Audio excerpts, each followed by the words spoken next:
Hi guys, it's me, Rusty 78609, Central Texas, USA, 4:37 p.m. Central Standard Time, and right now it's 106 degrees. It's August the 12th, 2016, and it's hot. Damn it. So, having said that, for you beginning RVers or for basically any RVers, this is a good little tip for you. It's going to be a short one, and it has to do with the awning. The awning, the thing you put out to give you shade so you can sit under and drink beer and cook and all that stuff.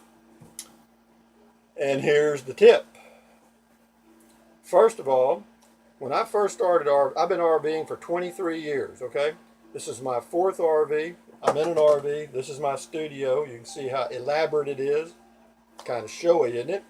And this is a fashion statement. My long sleeve shirt, somebody will make fun of it because it's 106 degrees and I got a long sleeve shirt on, but I was just outside. You don't want to go outside in Texas in this heat with a short sleeve shirt on because the UV rays will cook your bones. Anyway, back to awnings. Every RV I've had four, had an awning.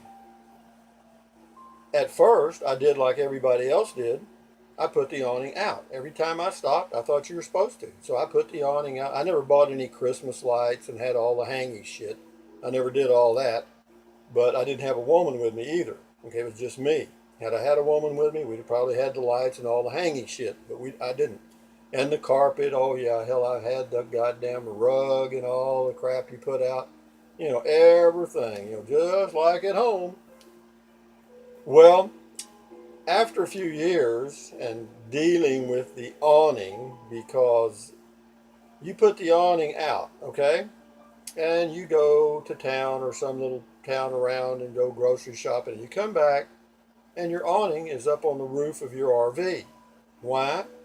Because a thunderstorm comes up and the wind gust catches it and poof, it goes up. And somebody listening said, well, goddamn, you should have secured it. I hear you. You can get the little nails and do it in the ground. You can have the little straps that go out to these little anchors and all that stuff, but I guarantee you it's gonna happen. You're gonna be out in the west somewhere, and if you get out around anywhere in the desert areas,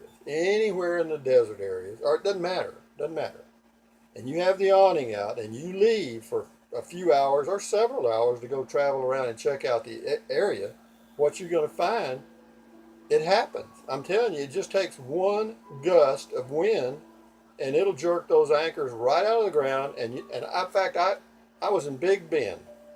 I was at an RV park, and when the thunderstorm comes up out there, I promise you, you better not have your awning out. Well, anyway, I noticed a guy next to me in the RV park had his awning out.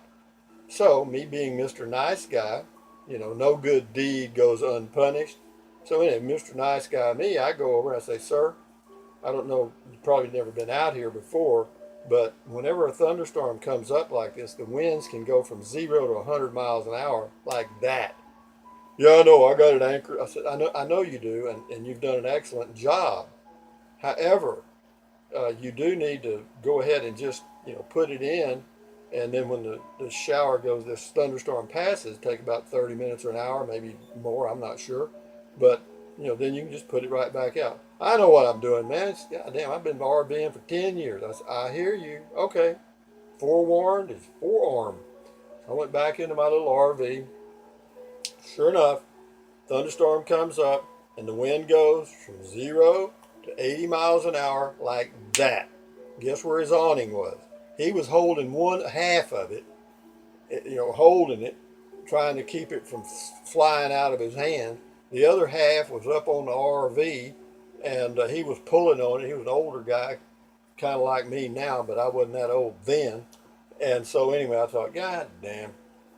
So anyway, I got out of the RV, and I went over, and I helped him. I said, look, guy, what you're going to have to do is just flip the whole son of a bitch up on top of the RV, and then when this storm passes, then you can take it back and put it, get it together, because it hadn't torn it yet. It hadn't torn it. But anyway, so he did. We just flipped it up on top, and after the storm, I went over and helped him. We got it down and got it back up. But enough said about that. So that's my caution about awnings. So what I did after that, from then on, I mean, not me, but I never put my awning out. All right, I mean never. In fact, I tried to buy RVs without awnings because I never used them. You know, if you want to sit outside, that's fine. Yeah, you can get you a little thing at Walmart that unfolds in a second, and you can sit under it and enjoy yourself. And then fold it back up and put it back in your truck. If you see a storm coming or whatever, you're done. Awnings don't cost that much, but I know they've even got electric ones now that go zip, zip, which, you know, that may be a part of the caution. But if you're not there and you've left that awning out, be aware of it because it's going to happen sooner or later. You play with fate long enough. So, having said that about awnings, are awnings expensive? Not really. I don't know what they charge you as an accessory, anywhere from probably $200 to $500. You know, you can buy one fairly cheaply, but you know, installing them, and they're not that difficult. But again, as you go through your RVing career, putting the awning out will take on less and less meaning. And here's why. Here's the reality of RVing or camping, any camping. You get somewhere, it's a beautiful day. You want to sit out and cook hot dogs or whatever. You got your little outdoor grill that hooks up to your gas and all that stuff. And so you do. Well, guess what? The next thing you're going to have is flies. That's one. And that may be the only one if you're lucky. Two, you're going to have mosquitoes. Three, you're going to have no-see-ums. Four, you're going to have who knows what. You know, insects are waiting for you. You are their walking Walmart. They love you. And if it's not that, it's going to be windy. You're going to have a hot dog full of dirt. All right? It ain't what it's cracked up to be. But since you've got an RV, use it. Sit inside the inside in comfort. If you've got electric, you've got air conditioning, heat, whatever you need, fans, radio, whatever you want to listen to. Sit right there. You know, if you want to see the thing, just sit by. If you want to see, sit by the window like here and look out. You know, because when you go outside your RV camping anywhere, I don't care if you're boondocking. Yeah, it's beautiful. I've camped and seen the stars and all that stuff. But the reality is, there's bugs out there.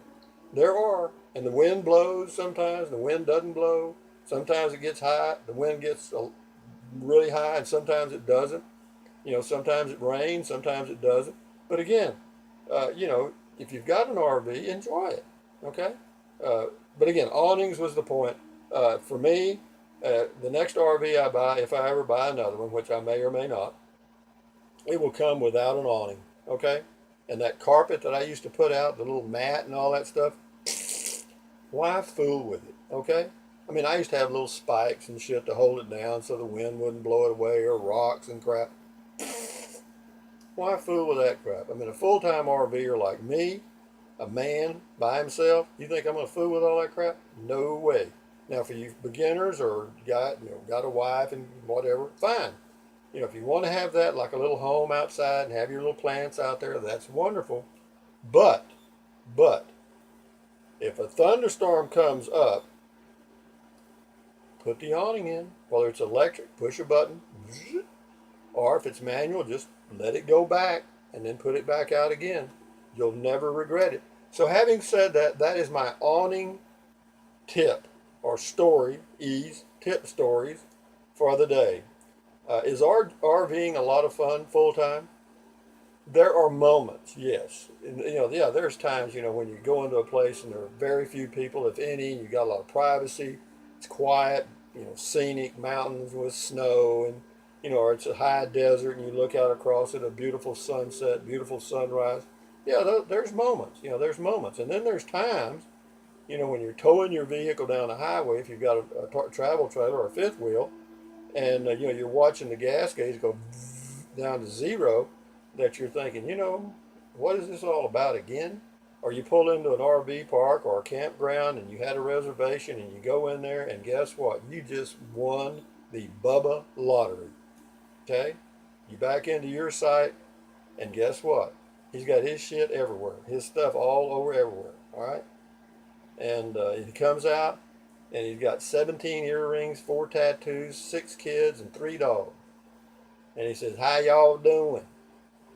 That's going to happen. I promise you. I guarantee you. But having said that, RVing can be a lot of fun. Can you see the USA? Yes, you can. Can you see it economically? Yes, you can. Corps of Engineers, Bureau of Land Management, public lands, national parks, state parks can cost you a little bit of money.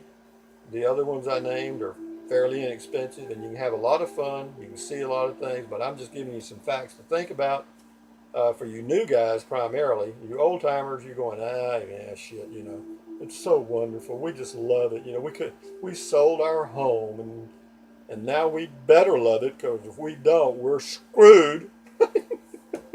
you know. So having said all that, enjoy your day. Carpe diem, adios. No, carpe diem, adios. Bye bye. Where's the finger?